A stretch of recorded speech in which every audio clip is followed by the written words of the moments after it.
தமிழரசன் என்ற ஒரு இளைஞன், விநாயக கணபதி என்ற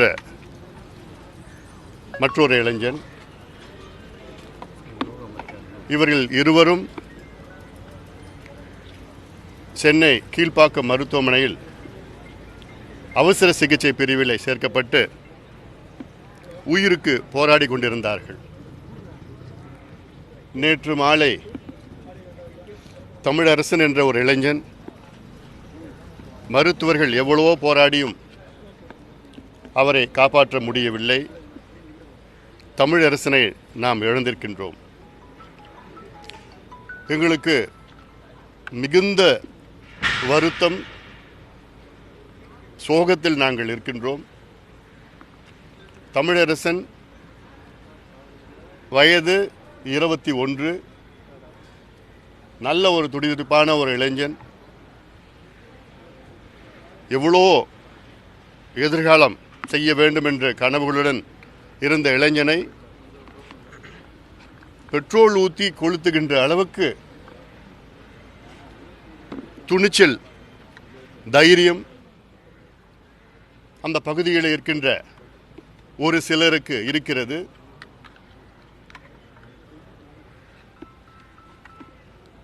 இன்னொரு இளைஞன் இன்னும் மருத்துவமனையிலே உயிருக்கு போராடி கொண்டுதான் இருக்கின்றார்.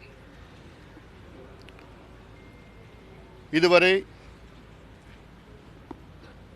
இதற்கு காரணமாக இருந்த 6 நபர்களை காவல்துறையினர் கைது செய்திருக்கின்றார்கள். ஆனால் இது ஏதோ ஒரு தனிப்பட்ட சம்பவம் கிடையாது என்று கடந்த முறையே நான் சொல்லியிருக்கின்றேன். சமீப காலத்தில் தமிழ்நாட்டில், குறிப்பாக வட தமிழ்நாட்டிலே இது போன்ற சம்பவங்கள் அதிக அளவிலே நடைபெற்று கொண்டிருக்கிறது, வேண்டுமென்றே நடைபெற்று கொண்டிருக்கிறது. இது ஒரு சில தலைவர்களினுடைய தூண்டுதலால் நடைபெற்று கொண்டிருக்கிறது. எங்களுடைய தொண்டர்களை தொடர்ந்து நாங்கள் சொல்வது, வலியுறுத்துவது, வழிகாட்டுவது, இடஒதுக்கீட்டை பயன்படுத்திக் கொள்ளுங்கள், படியுங்கள், வேலைக்கு செல்லுங்கள், பிரச்சனைக்கு போகக்கூடாது, வழக்குகள் உங்கள் மேல் வரக்கூடாது என்று. ஆனால் ஒரு சில இயக்கத்தின் தலைவர்கள் எல்லாம் அவர்கள் தொண்டர்களை அத்துமீறு, அடங்கமறு, அடி, திருப்பி அடி, இது போன்று அது போன்று வெட்டு, இப்படியெல்லாம் சொல்லுகின்ற தலைவர்கள் எல்லாம் பார்த்து கொண்டு தான் இருக்கின்றோம். இதனால்தான் தமிழ்நாட்டிலே சட்டம் ஒழுங்கு கெட்டு இப்படி ஒரு கொடூரமான சம்பவம், பெட்ரோல் ஊற்றி கொளுத்துகின்ற ஒரு சம்பவம் தமிழ்நாட்டிலே. இதற்கு காரணம் காவல்துறையினுடைய கையாளாகத்தனம் தான் என்று சொல்வேன். இந்த 6 இளைஞர்களும் திருமால்பூர் என்ற பக்கத்தில் இருக்கின்ற கிராமத்தை சேர்ந்தவர்கள். இந்த 6 நபரில் ஒரு நபர் விசிகேவை சார்ந்தவர், விசிகே உடைய உறுப்பினர், மற்றவரெல்லாம் விசிகே உடைய ஆதரவாளர்கள். இது சோசியல் மீடியாவில் நம்ம பார்த்துருக்கிறோம்.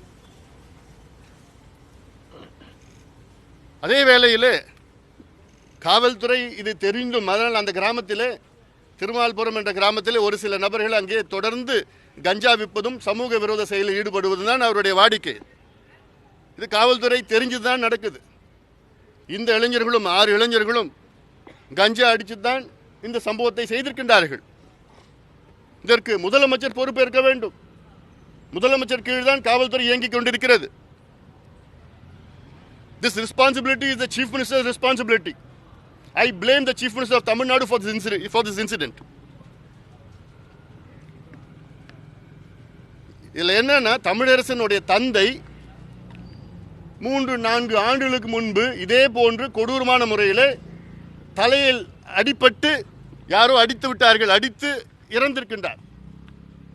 இப்பொழுது அடுத்தது தமிழரசன்.